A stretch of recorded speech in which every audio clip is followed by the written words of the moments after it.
Today, former White House physician demands that Joe Biden submit to a cognitive test immediately, and Juneteenth is now a federal holiday. We have got a lot coming up today, and it starts right now.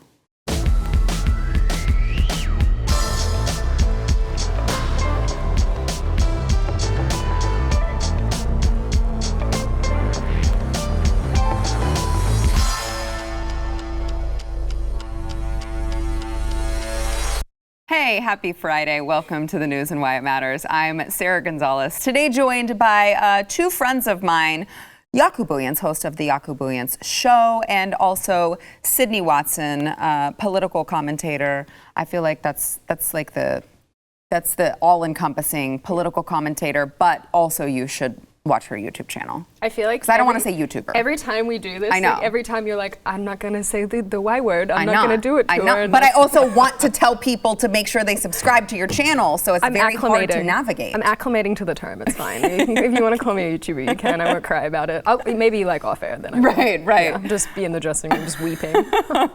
So let's get into the headlines of the day. Representative Ronny Jackson of Texas is a former White House physician for Presidents Barack Obama as well as Donald Trump. And he sent a letter to Joe Biden on yesterday, demanding that Biden immediately submit to a cognitive test because his, quote, mental decline and forgetfulness have become more apparent over the past 18 months. This letter was signed by more than a dozen other lawmakers, including another physician.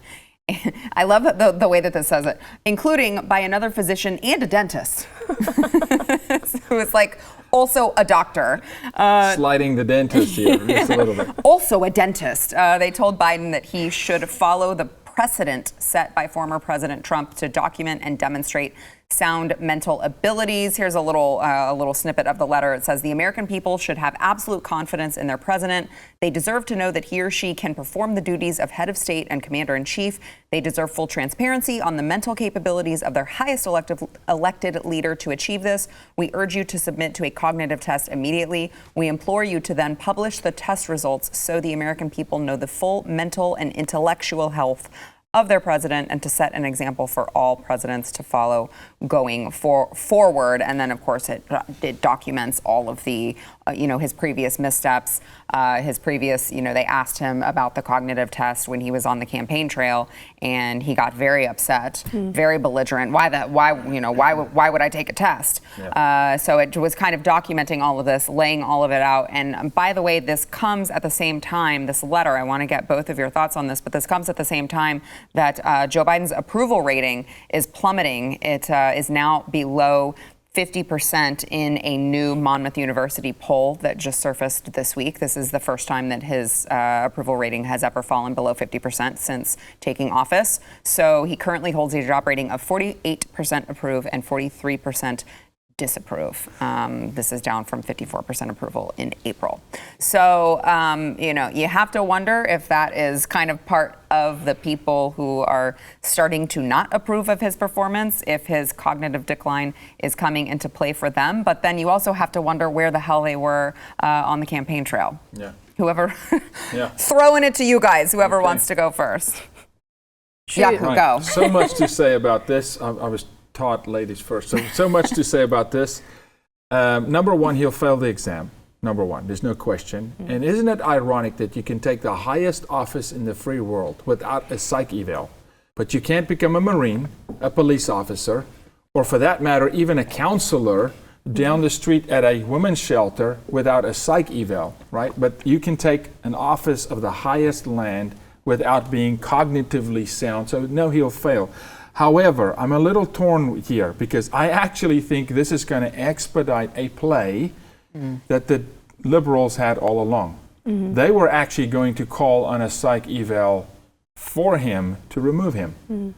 I just think this expedites a play that is going to happen. Because remember, he takes the test, let's say he takes the test, and let's say Uncle Joe plays fair for a moment and he publishes the results that says, I'm not fit. Welcome, President Harris. Problem. Big problem. Yeah.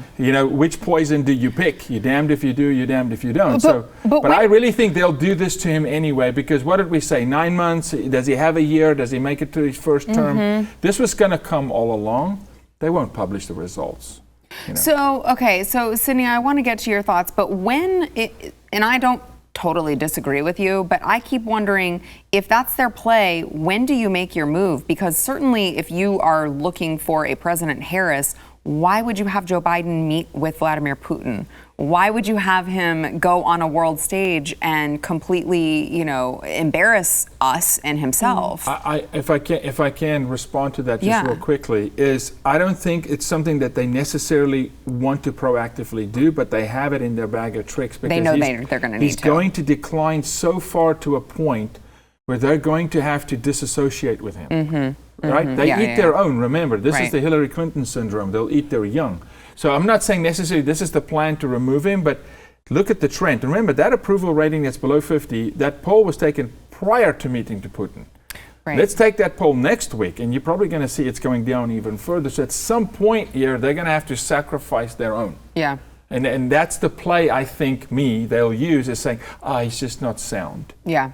Sydney, we saw, just this week he met with Vladimir Putin, as we were talking about. There were just several instances at the G7 summit where all these viral videos are surfacing. He doesn't know where he is. He doesn't know he just got introduced to the president of South Africa. Yeah. He's like, as usual, I have a list of names to call on here to the reporters. He's, what was the other one? Oh, he's giving Putin, he's like, well, here's a list of places to not hack, but anything other than that, definitely you guys are totally fine. Okay, wink, wink. I mean, it's like, what? I mean, it's funny. I hadn't thought about what you just said before about whether, why effectively are we pushing him onto the world stage so aggressively? Yeah. But maybe it's because, and I just had a brainwave, maybe it's because he's so incompetent that when Kamala does step up, because she will inevitably, it's like, look how great she is. Look, in comparison to her predecessor, look how great. But I mean, I'm in the same boat as you, where I definitely believe that this play has always been the case. They were always vying to have her basically step up. And that makes me a little mad because I feel like this is what Australia did a couple years ago, where we had our first woman prime minister that was instituted not because we, the people, voted for her, but rather because our politicians put her into place. So people who understand Australian politics will know that we don't have to vote to have our prime ministers. They can be replaced by their party, the head of the party. And that's how we end up with our leaders. And this is what happened. And then everyone's like, look, first woman. And that's going to be the same case with Kamala. And it enrages me because if you're going to have a woman in a position of power and authority, she should get there on merit, not because she just happened to be the right color, Yeah, and it sounds terrible, but well, I mean, she ran on merit, right? And she got 1%. People weren't interested. So I mean, this is how else you're going to do it, and this is the best way.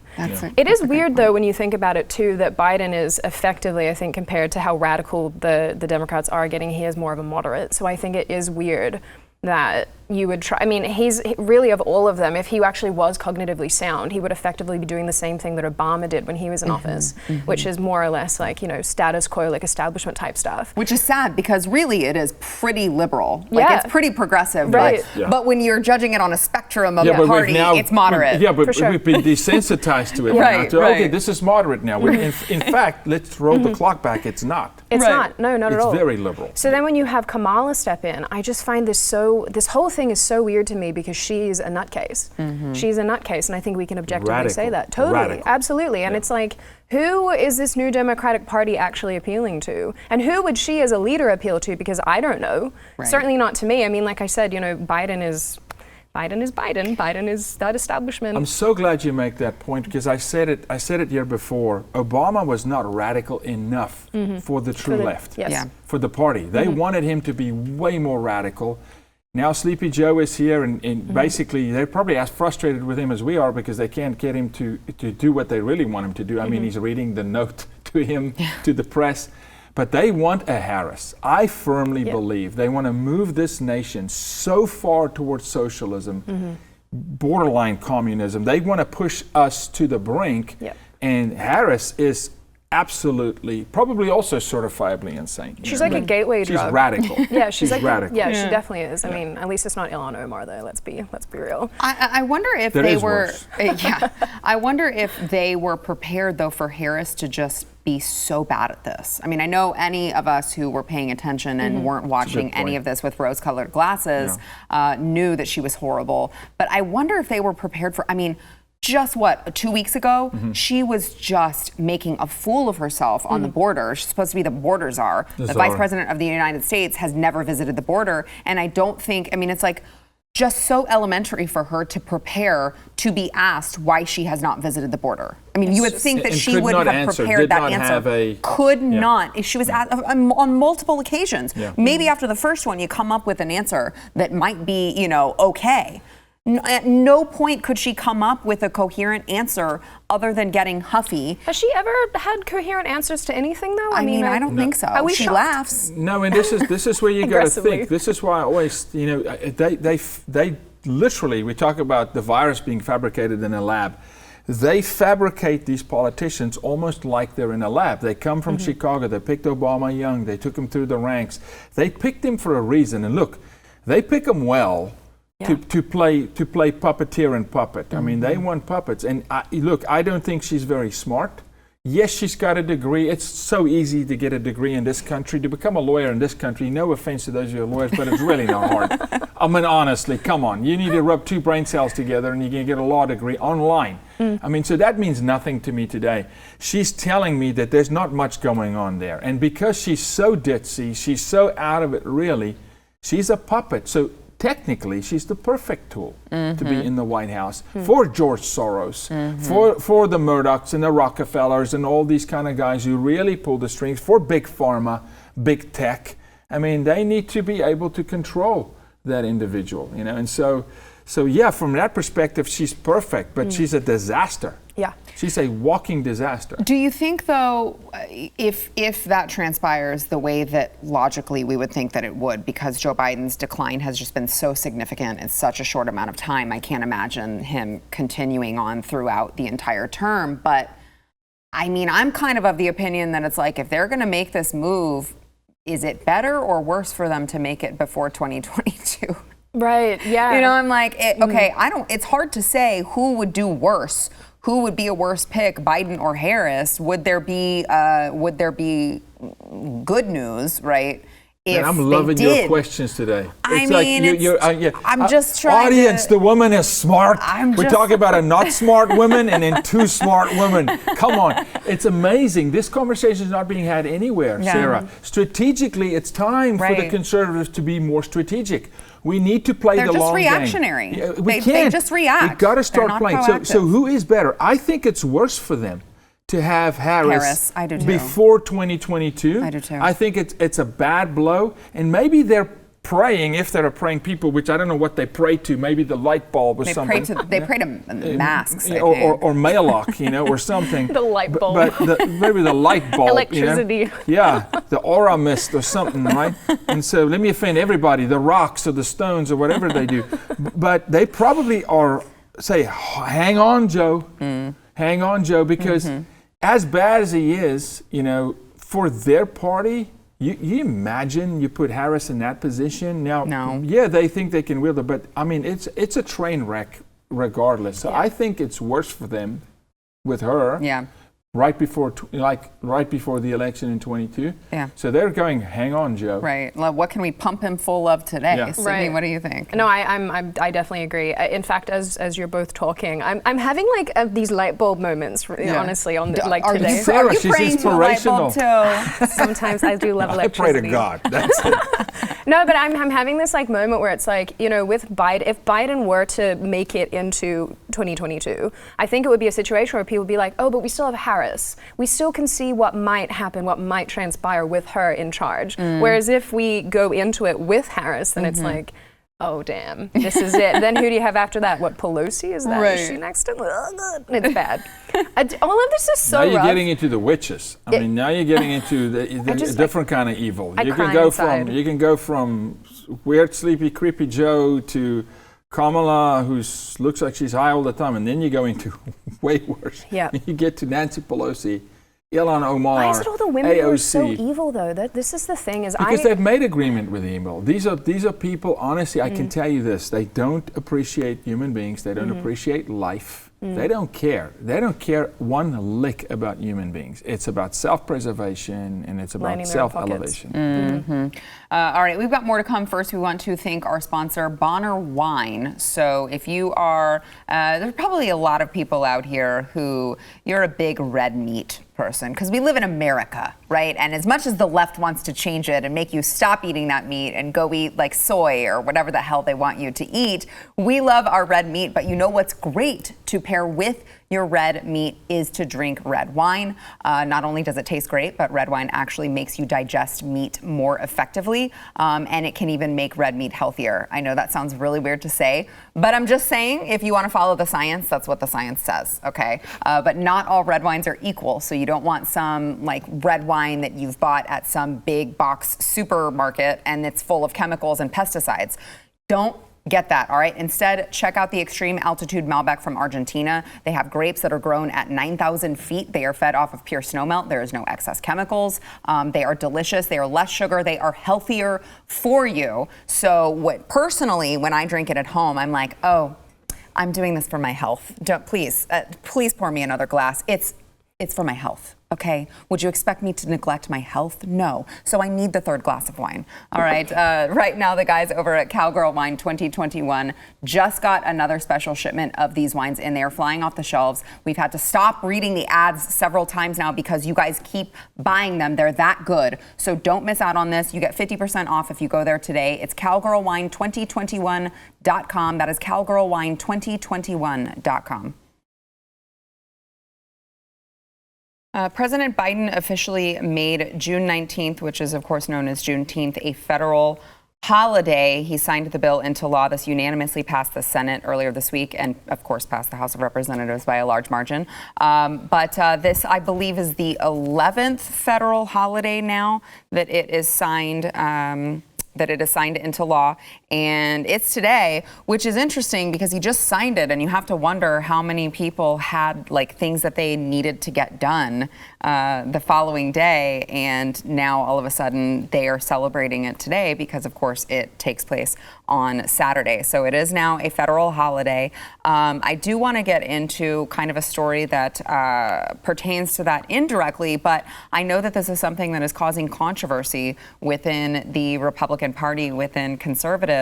I'm very curious where you guys stand on it, but let's listen to, because I think that this is the divide here, is that this has been passed as the Juneteenth National Independence Day Act. Yep. Okay, so it's not just let's celebrate Juneteenth, it's Juneteenth Day. It's called the Juneteenth National Independence Day Act. And let's listen to what Joe Biden had to say, surprisingly, somewhat coherently, upon signing this. Watch.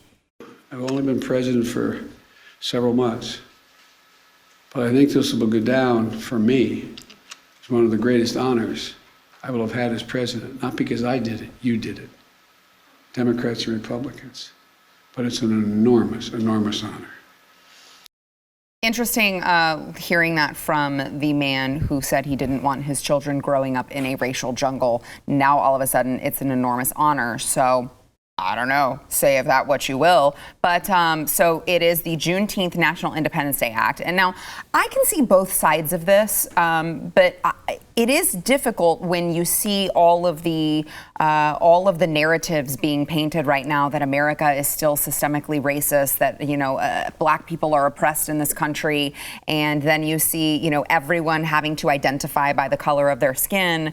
And then you see this being called the National Independence Day Act. And it is very odd, because I would think that a country would only have one Independence Day. What is this sort of signifying to everyone other than to be more divided? Am I wrong? I'm happy to be corrected. Look, I'll say this. I'm not for this at all. At all. Just adding the tag Independence Day is an untouchable. There's certain things you don't touch. You don't touch the founding documents. You don't touch the Word of God. You don't touch certain things. You don't touch children. We have Independence Day. This is not our Independence Day. And so, Jaco, it's not Independence Day, but then why add that? I ask for context. Why did this need to happen?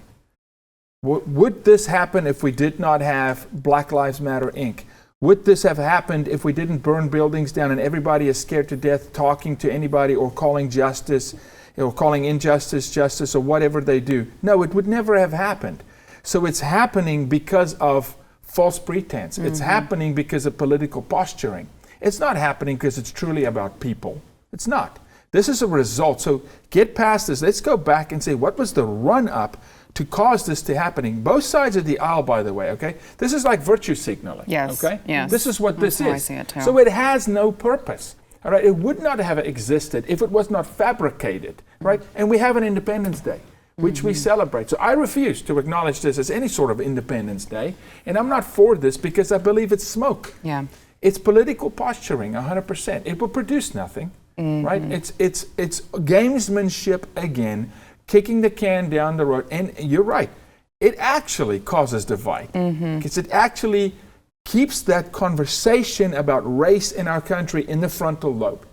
They just can't help themselves. They got to bring it back into the conversation. Well, and it is interesting, Sydney, because when you look at this, and I think you're absolutely right with the virtue signaling. So when you see conservatives go, oh, well, yeah, of course we have to go along with that, because if we don't, we're going to be called racist. We're going to be called white supremacists. So yeah, we'll go along with that. What happens when they have the conversation about reparations?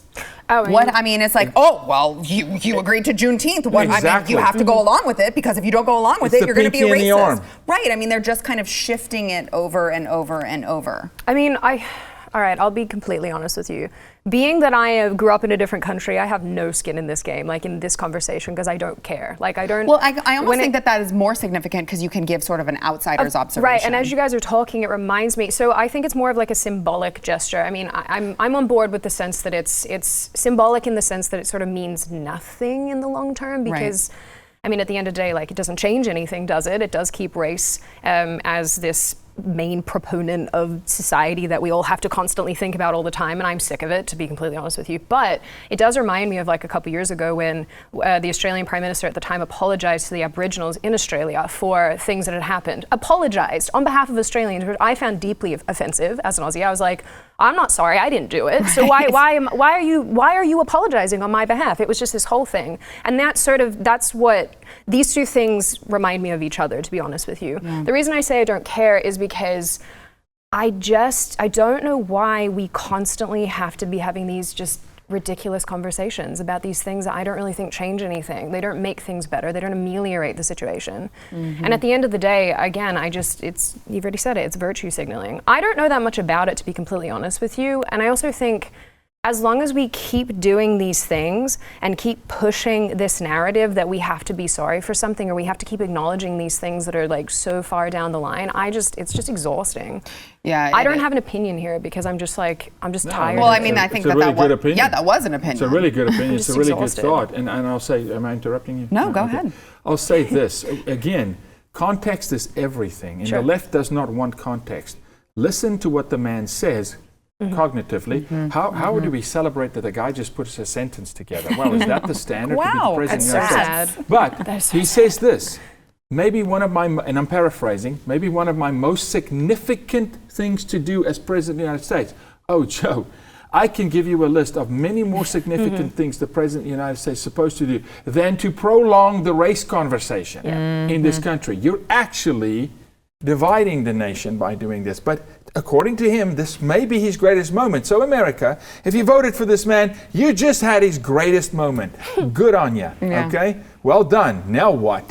Because he just blundered with Putin, and we got a lot of work to do in this nation, right? And that was his moment. So I guess it's downhill skiing from here on for Joe. I always think about too when we have these conversations how it distracts from actual issues. Absolutely. I mean, think about how people are going to be going, yay, this is Juneteenth. Again, I have no opinion on this in the sense that I feel like other places even I was reading that Texas has celebrated, for lack of a better term, Juneteenth for a while. That's been a thing since I believe. Yeah, obviously not a federal holiday. Sure. But yes. But I mean, the people like recognize it, they observe it, whatever. Right. Fine, you can do that. I don't care. No skin off my back. But it distracts from like legitimate issues. And again, I'm sure all of us have said this independently of each other, and I'm sure we've all said it together on this show as well. But when you think about issues in the Black community, there are so many that are so pressing and so much more important than, again, you know, basically saying, oh, here's a holiday for you. Here you go. Be pacified. Be pacified. No, because as if that's going to fix a single. But it doesn't. It doesn't darn change anything. Thing, because I will not cuss and not on the show, but it will fix. Just kidding, nothing. I will. Look, South Africa. South Africa. They remove our flag, remove our national anthem, change the road names, destroy history books, topple all the statues, and it fixed what?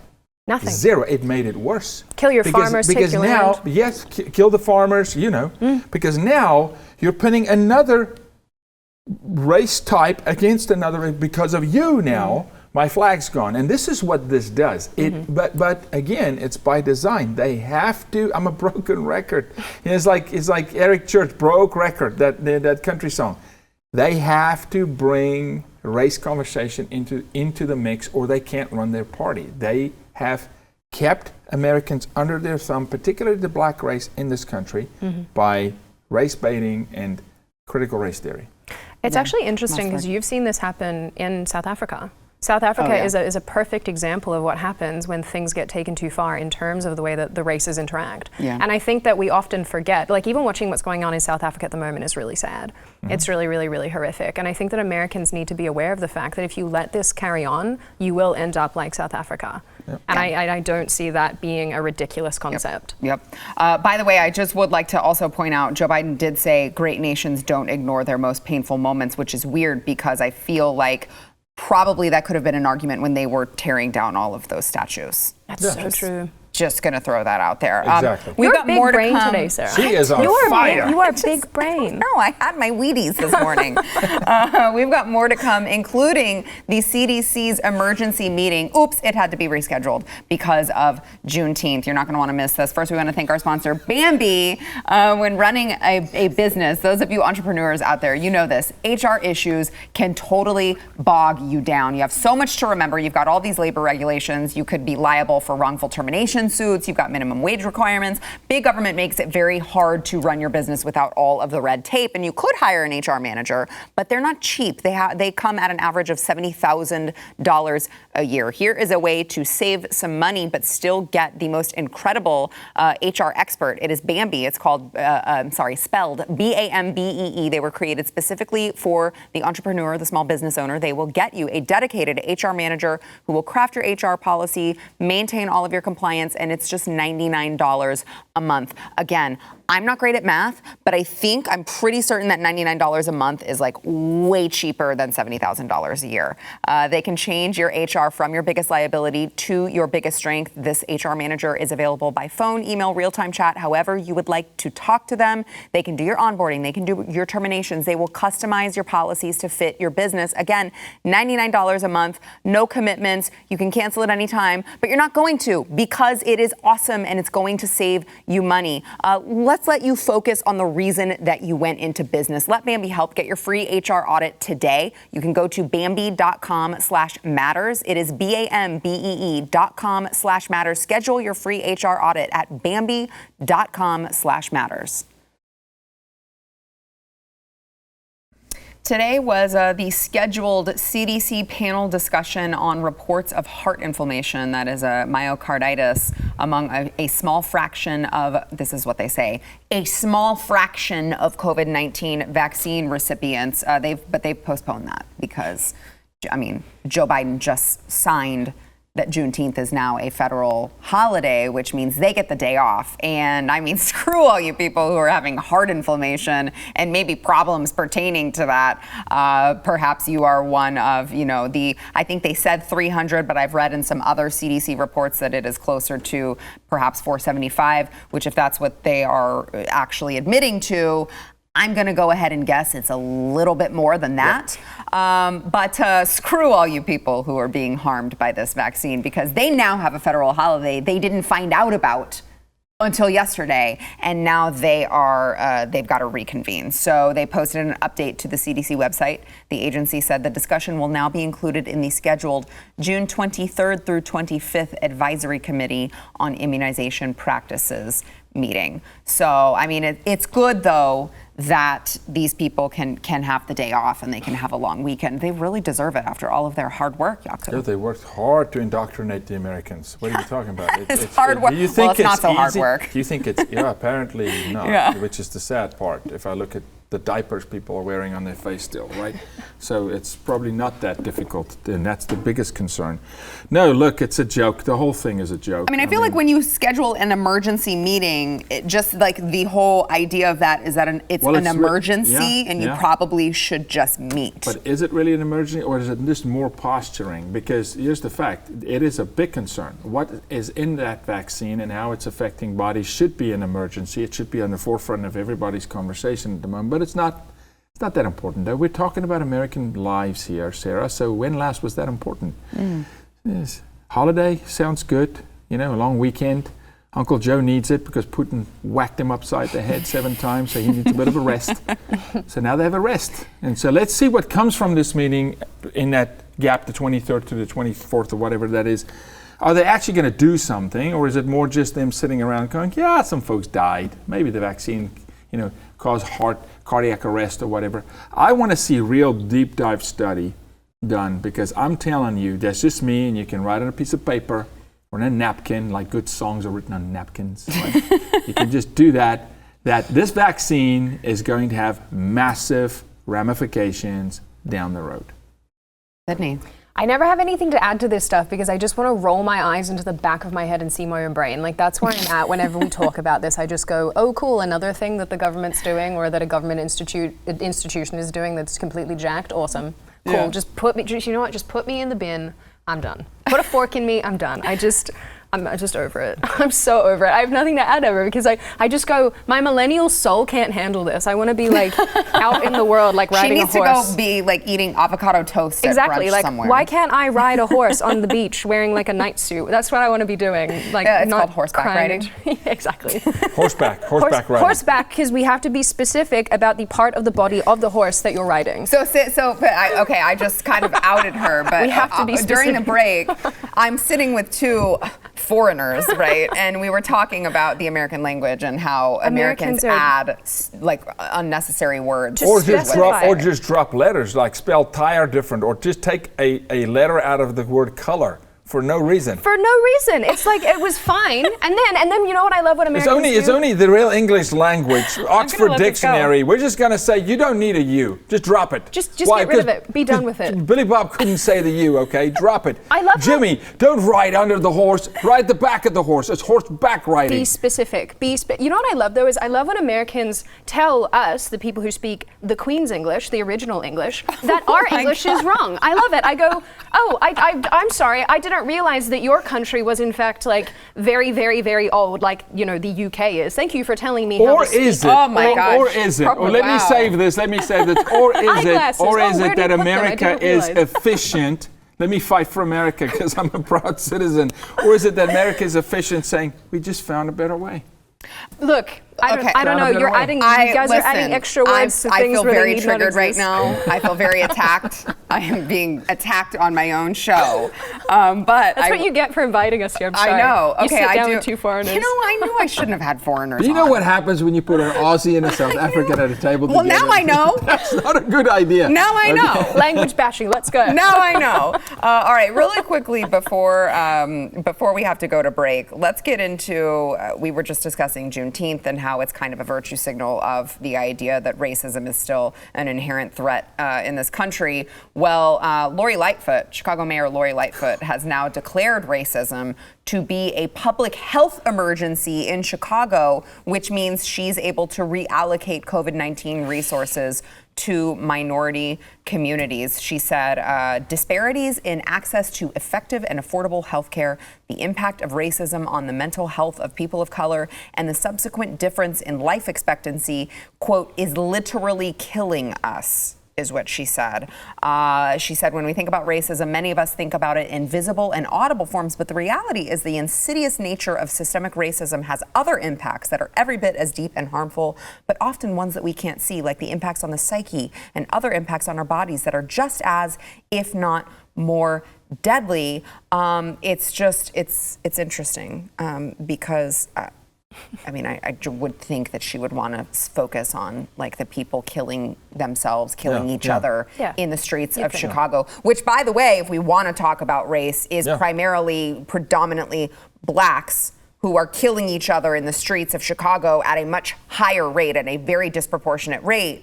But I would imagine that probably can be blamed on racism as well. Oh, didn't you see that article that was written, it was actually a couple months back, like 2 months back, where a woman asserted that white supremacy is, it can still be enacted even by non-white people, which I agree with. People can think that white people are superior, even if you're not white, that's fine. But she said that even when you have like black people, for example, killing or hurting Asians, because this is about the whole Asian thing, that's still white supremacy. Yeah. Because it's still rooted in white supremacy. Cool. Okay. I guess I'll just leave. I'll just go and fling myself in the sea. Yep. Just us white people are so evil. They've added another. I feel like there were previously 2 excuses that the left could use for everything. Number 1 was Donald Trump, and number 2 was climate change. Now it's white supremacy. Now there is a third, and it's white supremacy. They discovered that. Yes, Yaku. Last word on this. They discovered that. Miss Lightfoot, right? So you want to tell me that it is in fact white supremacy that's making black brothers kill black brothers in the streets of Chicago? When will any politician in this country have the gonads to step up and say, we got a serious problem in the city of Chicago, the birthing ground of most of our liberal politicians, including President Barack Obama, right? No, Chicago gets a pass. Highest gun control, massacres on the street, untouchable. Can't talk about it. And now all of a sudden, it's a white man's fault. It's Debbie, gotta be. No, this is about money. This is about her reappropriating funds. She had an aha moment by some of her corrupt staff that said, hey, if you call it this, we can earmark the funds over here. Sure, do it. No consequence in her mind. The ramifications that will happen when you do that, the prolonged conversation, what she just did, she told every black Chicago kid, yep, we're killing each other because of the white man. Yeah. That's what she did. And then, of course, Sydney, I feel like this is what you alluded to earlier, that like the real conversation that needs to be had about how we can stop all of the black people from killing each other in the streets of Chicago. We can't have that conversation because we're talking about the fact that racism is now a public health crisis. All right, we've got more to come, but we got to take a break, so we'll be back. I had a brainwave about this recently where I was like, so during Jim Crow, actually, like. Yesterday we discussed the new Victoria's Secret models. They're ditching the angels. They're ditching the angels and they are going with, basically they're going woke. Victoria's Secret is going woke. Megan Rapinoe is going to be one of their figureheads, and who by the way, when you think of femininity, don't you think of Megan Rapinoe? Constantly. Sydney? That's the first image that pops into my brain. Yeah, me too. Not the beautiful women. No, of course not. Oh, don't be oppressive, Sydney. So I just want to give some context. Rapinoe, obviously very on board with this woke culture of, everything's offensive. She actually told a newspaper on this Victoria's Secret thing that their approach to selling lingerie was patriarchal, sexist, viewing not just what it meant to be sexy, but what the clothes were trying to accomplish through a male lens. It was marketed toward younger women. The message the angel sent was really harmful. Okay, so that's what she had to say. Now, I just think it's a very, very delicious karma that she is in hot water because someone found an old tweet of hers where she stereotypes Asians. Because remember, this is the same girl who says, we have to be better. We just have to be better. This is my charge to everyone. Oops. She was actually telling another soccer player, you look Asian with those closed eyes. This was in May of 2011. Listen, am I a fan of cancel culture? No. But if this is the standard that people, not just like Megan Rapinoe, but literally Megan Rapinoe, who is all about, we have to be better. Oh, well, I need to get paid more. Oh, well, all of these things. Oh, virtue signal this. I just have to say, I hope that they apply the same standard to her. I know they won't, but I feel it's well deserved. I see this and I kind of celebrate because it's so laughable, again, when they ensnare themselves in their own idiocy and their stupidity. No one can live up to the standard that you guys have created. Exactly. But it's funny because I actually think we just found one of the greatest antidotes. We actually just found the solution to help boys abstain from premarital sex, right? Because they just completely blew Victoria's Secret through the roof by putting Comma Chameleon on the cover, and boys are going, oh, I'm absolutely gonna stay away from women, period now. So this may be our answer that we have been praying for. This is how you solve the hookup culture. You get men to win beauty contests in some states. You put Megan Rapinoe on Victoria's Secret's cover, and boys will no longer partake in premarital sex. This is a solution. It's a victory. God, I really love this optimism. That's a victory. That is a great spin on this story. I'm over here weeping inside, like, why? Why are they attacking pretty people? I don't know what. It's just this like preoccupation with like gunning for like beautiful women is so strange to me. It is bizarre. It is really strange. We've been doing it for like a hot minute too. It's first started with getting rid of the what are the girls called that like hold at like.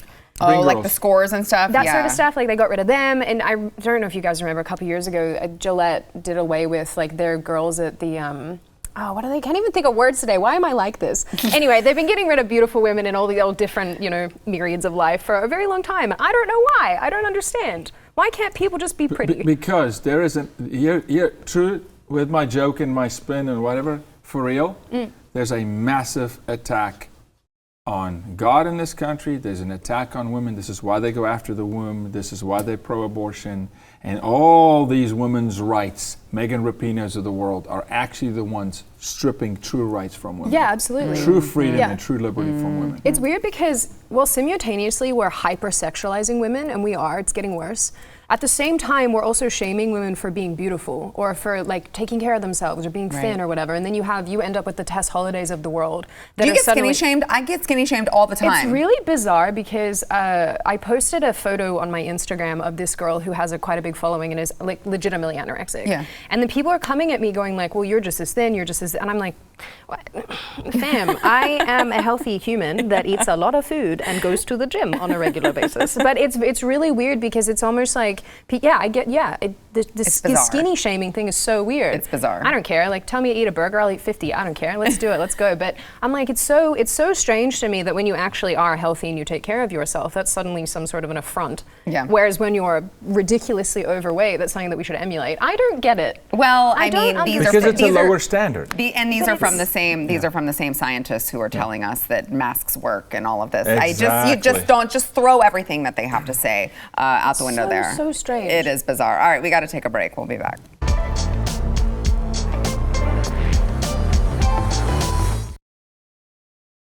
Hey, don't forget wherever you are watching, maybe it's BlazeTV, Facebook, Pluto, wherever you're watching, YouTube. What's up, everyone on YouTube? I know you guys are in the live chat over there, all you regulars.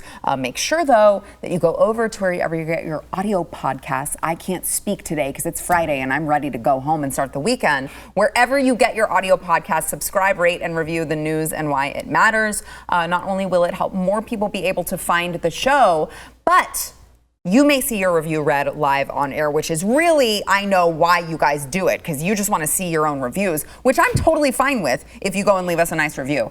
We've got one today from AM3237 who says, 5 stars, my daily news. I don't write reviews unless something is awful or it's fantastic. This is my first positive review in a year. Congrats, you're fantastic. Thank you guys so much for all that goes into the show. It's comical, keeps me up to date, and gives me something to think about after work. God bless. P.S. Excited Yako's back. And that Doyle guy is pretty good too. Which I will never tell him that you said that. I will never tell John Doyle that you said something nice about him. But I'm glad that Yako was here to hear that. To be back. We are excited that he is back as well.